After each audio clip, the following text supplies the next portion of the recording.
بسم اللہ الرحمن الرحیم۔ السلام علیکم ورحمۃ اللہ وبرکاتہ۔ امید کرتا ہوں خیر و عافیت سے ہوں گے۔ اللہ پاک آپ کو خیر و عافیت، صحت و تندرستی والی لمبی زندگی عطا فرمائے۔ تو آج میں آپ کے لیے ایک نہایت خوبصورت بیان، دلچسپ بیان لے کے آیا ہوں۔ ہم لا علمی میں ایسے گناہ کر بیٹھتے ہیں جن کا ہمیں پتہ ہی نہیں ہوتا، اور وہ گناہ کبیرہ اور ہم سے شرک ہو جاتا ہے۔ میں آپ کو ایسے چند کام بتاؤں گا جن کا ہمیں پتہ ہی نہیں ہوتا اور وہ شرک ہوتا ہے۔ اللہ کے سوا کسی اور کی اطاعت جس سے اللہ کی معصیت لازم ہو، شرک ہے۔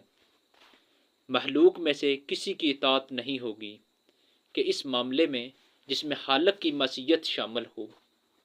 خالق کے احکام کے اندر والدین کا حکم بھی مانو، اطاعت بھی کرو، اساتذہ کا حکم مانو، کسی اور کو اپنا لیڈر مانا ہے اس کا حکم بھی مانو، لیکن وہ جو سرکل ہے، قرآن و سنت کا جو دائرہ ہے، اس سے باہر نہ نکلو۔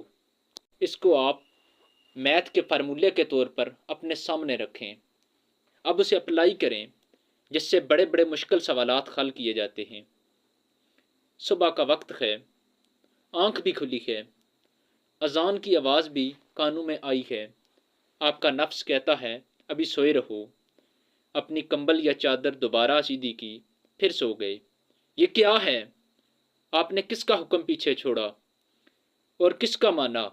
اللہ کے حکم کو پیچھے پھینک دیا۔ یہ کیا ہے؟ یہ شرک ہے۔ اس شرک کو جاننے والے بہت کم لوگ ہیں۔ مولانا رومی نے خوب کہا تھا، نفس ما ہم طرف فرعونی۔ وہ کہتے ہیں میرا نفس بھی فرعون سے کم نہیں۔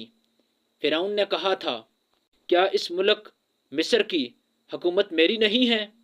آبپاشی کا نظام ہے، نہار کا نظام ہے، آبپاشی کا نظام، انہار کا نظام، وہ میرے کنٹرول میں نہیں؟ جس کا چاہوں کھلا رکھوں، جس کا چاہوں بند کر دوں۔ یہ خدائی کا دعویٰ ہے، یہ شرک ہے۔ مولانا رومی کہتے ہیں میرا نفس بھی اس سے کم تر نہیں ہے۔ کہتے ہیں جسم میرا ہے، اس پر میرا حکم چلے گا۔ میں نہیں جانتا نعوذ باللہ کون اللہ، نعوذ باللہ کون رسول، کیا حرام ہے کیا حلال ہے، فرعون سے کم نہیں ہے۔ میرا نفس فرعون سے کم نہیں ہے، لیکن فرعون کے پاس طاقت بھی تھی، لشکر بھی تھا، فوج بھی تھی، تو اس نے زبان سے کھل کر کہہ دیا تھا، نا ربکم اعلی، میں مصر کا حکمران ہوں، مسکین ہوں، میں غریب ہوں، میرے پاس کوئی طاقت نہیں ہے۔ زبان سے میرا نفس یہی کہہ رہا ہے، لیکن میرا نفس اندر سے جو میرا نفس کہتا ہے، اندر سے جو میرا نفس ہے وہ فرعون ہے۔ یہ نفس کی حکومت قرآن کہتا ہے۔ میں حیران ہوتا ہوں، دو جگہ یہ مضمون آیا ہے، اے نبی تم نے غور کیا اس شخص پر جس نے اپنی خواہش کو، اپنے نفس کو اپنا الہ بنا لیا ہے، اپنا معبود بنا لیا ہے۔ اللہ اکبر، لا الہ الا اللہ، کلمہ توحید کا لفظ استعمال ہوا ہے۔ الہ کلمہ توحید میں ہے۔ یہاں کیا آپ ایسے شخص کی کوئی ذمہ داری لے سکتا ہے؟ سود حرام ہمارا گندا جو رواج ہے آگے بڑھ نہیں سکتا۔ اللہ کے حکم کو پیچھے نہ چھوڑو، اس کی حرمتوں کو پامال نہ کرو۔ وہ معبود برحق ہے۔ نام عبداللہ رکھیے، نام عبد الرحمن رکھیے۔ یہ عبد النفس، نفس کے بندے، نفس کے غلام۔ یہ اس طرح ہے جیسے ہجرت کا پوچھا گیا، یا رسول اللہ صلی اللہ علیہ وسلم ہجرت کیا ہے؟ اے اللہ کے رسول بتائیے سب سے اعلیٰ ہجرت کون سی ہے؟ رسول اللہ صلی اللہ علیہ وسلم نے فرمایا، ہجرت وہ ہے، سب سے اعلیٰ ہجرت وہ ہے کہ ہر چیز کو چھوڑ دو جو تمہارے رب کو پسند نہیں ہے۔ یعنی اللہ کی حرمتوں کو، اللہ کے احکامات کو پامال نہ کرو، اس کی حدودوں کو نہ توڑو، وہ کام نہ کرو جو رب کریم کو پسند نہیں ہے، جس سے وہ ناراض ہوتا ہے، جس میں اس کی ناراضگی ہے، وہ تمام کام چھوڑ دو۔ یہ سب سے اعلیٰ ہجرت ہے۔ آج ہی سے، ابھی سے آپ ہجرت شروع کر سکتے ہیں۔ جائزہ لیں کہ میری زندگی میں کیا کیا چیزیں خلاف شریعت ہیں، جو اللہ کو ناپسند ہیں۔ فیصلہ کریں کہ آج کے بعد یہ تمام چیزیں چھوڑ دوں گا تو ہجرت شروع ہو گئی۔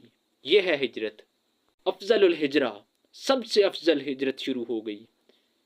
لیکن اگر ٹاپ پر لیں تو پتہ چلے گا کہ ہجرت فرض کی گئی تھی، وہ ہجرت گھر بار چھوڑ کر، اہل و عیال چھوڑ کر، اور مکے کے بیڑیوں کے رحم و کرم پہ چھوڑ کر جو لوگ ہجرت کر کے آئے، حکم تھا۔ ہجرت مدینہ فرض تھی، ہجرت ابشا فرض نہیں تھی۔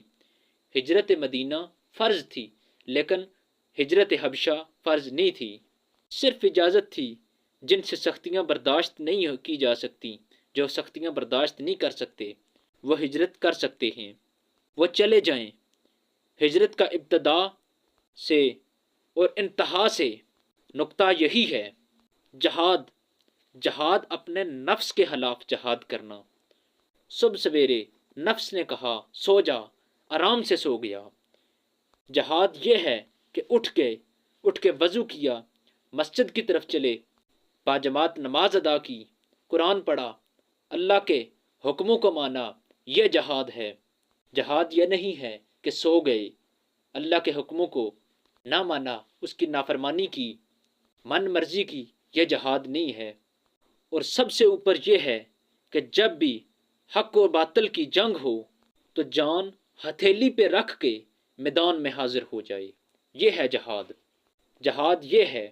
جہاد کی بھی کئی قسمیں ہیں۔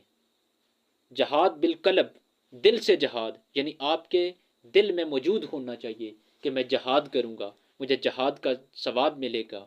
کوئی گناہ ہے اس کو چھوڑنے کا ارادہ کرتے ہیں آپ، تو وہ جہاد بالقلب ہے، دل سے ارادہ کرتے ہیں، آپ سوچتے ہیں، وہ آپ کے دماغ کا جہاد ہوگا، آپ کے ذہن کا جہاد ہوگا۔